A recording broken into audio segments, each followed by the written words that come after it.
One of the things that I've realized is that people that are self-reflective, that rely on cerebral horsepower, that pay attention, that think in a detailed way, the more nuanced that your thinking is, the fewer people are going to be like you, which makes you feel more alone. How do you think people can overcome this? Well, I would say that hasn't been my experience exactly.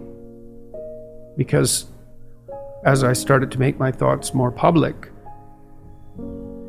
they seem to appeal to more and more people.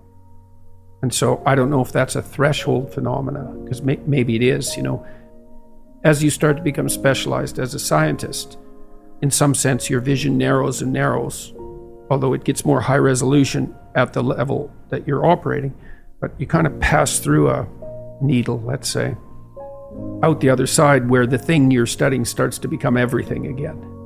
And so maybe that's that developmental progression. Further, more. Yeah, specialization and then generalization again.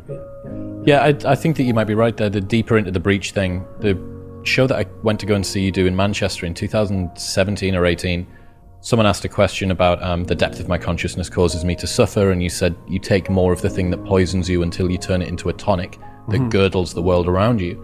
And I think that this is something you see here as well, that when you start to think differently, when you start to consider the way that you're living your life in a more detailed, higher resolution, more unique, more nuanced way, you will probably receive pushback, especially, speaking from personal experience, in normal working class towns, people born, live, die in these places, it's insular.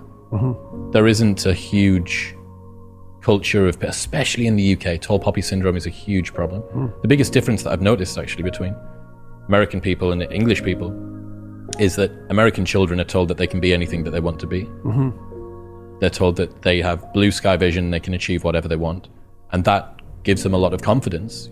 When us Brits, stiff upper lip Brits see Americans on TV, it sounds like everyone's had media training. Because everybody's just so enthused about whatever it is, even if it's a 18-car pileup. And then the equivalent in the UK is that deviating from the norm is very, very, very quickly mocked. And there's a lot of that in Canada too. Tall poppy syndrome, it's a big deal. Now, the Japanese have that saying too, except it's the nail that sticks up above all the rest is the first one to be struck down by the hammer. And there's some truth in that too. There's some truth in that, but some and all are very different words. When you roll the clock forward, what you end up with is American children that then become adults who look around at the world and say, well, hang on, this wasn't what I was promised. I was told that I could be anything that I wanted to be. I was told that I could have anything that I wanted to have. There's a difference between you can earn everything that is earnable and you deserve everything there is. So that message can become what you say, it can become misinterpreted in a narcissistic manner. And I think that has happened to some degree, especially as people have had fewer and fewer children. Jonathan Haidt and Luke Enough talk about the coddling of the American mind, and they think about that in large part as a consequence of an ideological transformation. And some of that's true, but it's also useful to look at more fundamental phenomena. People have children when they're a lot older. They have way fewer children. They have way more resources when they have children on average. If you're one kid of 8, you're pretty much battling it out for attention, for a very finite amount of parental attention with a lot of intense competition. And the probability that you're going to come out of that entitled and narcissistic is pretty damn low, because your siblings will definitely punish you for that. But if you're the only child, especially of older parents who are also more conservative because of their age and also less willing to take chances with you because there's only one of you, and then you have a lot of resources at your disposal, well, that's a whole different developmental milieu. And we have no idea what the consequences of that are. But the idea that children in that circumstance are more likely to be overprotected and dependent and structured, it's like, well, yeah, undoubtedly. And that would even be an overabundance of parental virtue in some sense, right? Well, we just did nothing but pay attention to our child.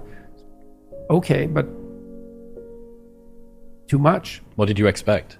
Yeah. It's so strange because I'm an only child, right? And all of well, maybe my friends might say differently, but a lot of the commonly held presumptions around only children, and I have a couple of friends who are as well, and I don't know whether it's where we're from, that the northeast of the UK is very spit and sawdust, it's salt of the earth people, it's, grab your bootstraps and your boots and start pulling. And I just haven't seen that. What is it through your clinical practice? Would there this might not be a primarily working class phenomena, the coddled mind phenomena. That could easily be a middle class and upper phenomena. Is there something, was there a common trend, or from your reading have you found that only children tend to be one way or another? No. So you just get huge variance in them as well? I don't know the answer to that at the level of individual psychological data. There might be a literature, I'm not aware of it. That, for me, that was more a response to Haidt's book on the coddled mind. I thought, okay, fair enough. Coddling of the American mind. What's driving this? It's not just ideas, it's a huge demographic switch. It's a huge transformation in the way we raise children. We're 10 years older when we have our children now. That's a lot older. When you're 18 and you have a kid, you're still a kid. And that there's some wildness that's perhaps not so good about that, but there's also perhaps a higher proclivity to go off and live your own life. And then, how much should your children be left on their own? The answer is as much as they can tolerate. And how much is that? Well, you find out with each child. But it's certainly possible to not deprive your child enough. What's happening, people? If you enjoyed that, then press here for the full, unedited episode. And don't forget to subscribe. Peace.